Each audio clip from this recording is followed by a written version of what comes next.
This video contains no spoilers. Pixar have finally found the new Toy Story, and that has come in the form of a couple of films about emotions having emotions. That's right, I'm talking about the Inside Out series. Unless you've been living under a rock for the past few weeks, you would know that Inside Out fever is at an all-time high currently due to the original film finally getting a long-awaited sequel, which Pixar aptly titled Inside Out 2. And this film couldn't have come at a better time for the animation studio, which once reigned supreme above all. Pixar films have long been the gold standard for animated movies. The studio is home of some of the most creative minds in the filmmaking world. I mean, come on, you know you're gonna be crying your eyes out anytime you see this logo pop up before the movie. I myself was Pixar's strongest soldier growing up. I loved every single one of their movies and would even get mad when someone referred to Pixar movies as simply Disney movies. Yes, Disney owns Pixar, but they still operate as their own separate studio. Yes, I've always been insufferable, why do you ask? From A Bug's Life to Monsters Inc. to Up to Coco, Pixar just knows how to tell emotional stories that end up going down as some of the best movies of the year and arguably some of the best movies ever made. And of course, they do it as an animation studio. We can't talk about Pixar without mentioning by far their most successful franchise, that being the Toy Story films. I love Toy Story, are you kidding me? I grew up with these movies, like literally grew up with them alongside Andy. The idea that all of our toys have connections, have feelings, is such an absurd thing to say out loud, but when seeing it put to life by Pixar, it just worked. Iconic characters such as Woody, Buzz Lightyear, Jessie, and Bullseye are forever ingrained in pop culture due to iconic performances from legitimate A-list actors such as Tom Hanks and Tim Allen. These are films that the kids could laugh at and that the adults could deeply connect with. That goes for all Pixar films really, not just Toy Story.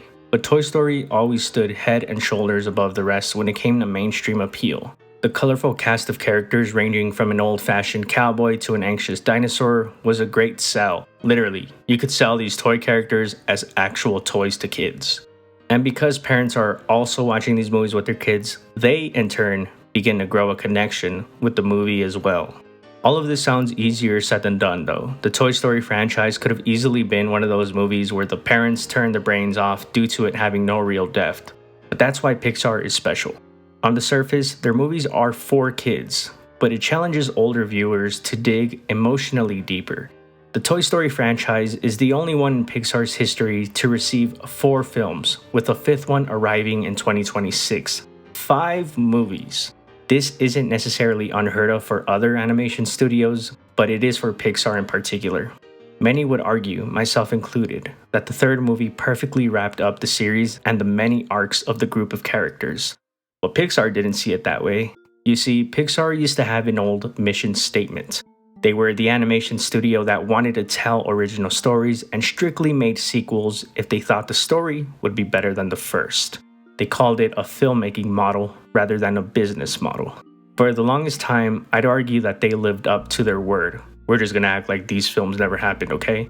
But with the announcement of Toy Story 5, many have wondered if Pixar has gone to the well far too many times now. Do we really need a 5th Toy Story? Well, 2019 was the year Toy Story 4 hit cinemas, and that was also the last time Pixar had a surefire hit.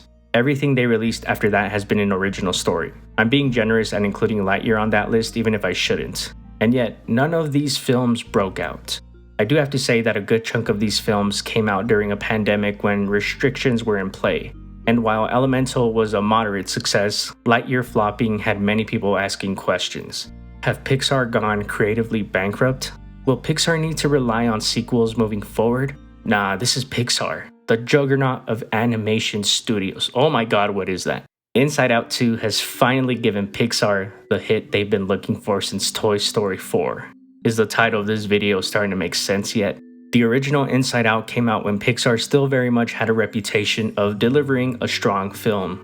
But even then, when this one came out, you knew it was on another level compared to their other originals from around that time, such as Brave and The Good Dinosaur. Like Toy Story, it featured an ensemble cast of familiar voices such as Amy Poehler, Phyllis Smith, Bill Hader, and Louis Black. The characters were colorful and full of emotion. Literally. I gotta stop doing that. The story was well written and had the classic Pixar touch that tugged at our heartstrings. But perhaps more importantly, the sequel potential was evident from the get-go. A movie where we look into the mind of a young girl to see how her emotions come to life is the perfect premise for a long-running franchise, let alone a single movie. A movie of her becoming a teen, then perhaps an adult where she eventually has her own kids, and then maybe another movie as an elderly woman with grandchildren. The writing on the wall was always there. I'm just surprised it actually took Pixar this long to release the second movie. As of the time of writing, Inside Out 2 has surpassed $1.2 billion at the box office, and it's not showing any signs of slowing down yet. It's already the 5th highest grossing animated film of all time and will likely end its run in the top 3 of that list. I gotta admit, I really enjoyed Inside Out 2. Personally, I'd still rank the first above the second, but that's irrelevant here. The first 2 movies were good enough for the public to buy in, and as a result, Pixar has reaped the benefits. So much so that Bill Hader and Mindy Kaling being replaced went unnoticed. Not that they have the most voice lines or anything, but it's still fascinating to see that something like that didn't matter in the end. To put it in perspective, Inside Out 2 alone has outgrossed the last 6 Pixar films combined. And again, the COVID factor played a role in that happening, but there's no excuse for the underperformance of the post-2021 films. Maybe I'm being naive, but I think it's safe to say that Toy Story 5 will surely be the final one. But they won't need Toy Story anymore now that Inside Out 2 has outgrossed every movie in that franchise.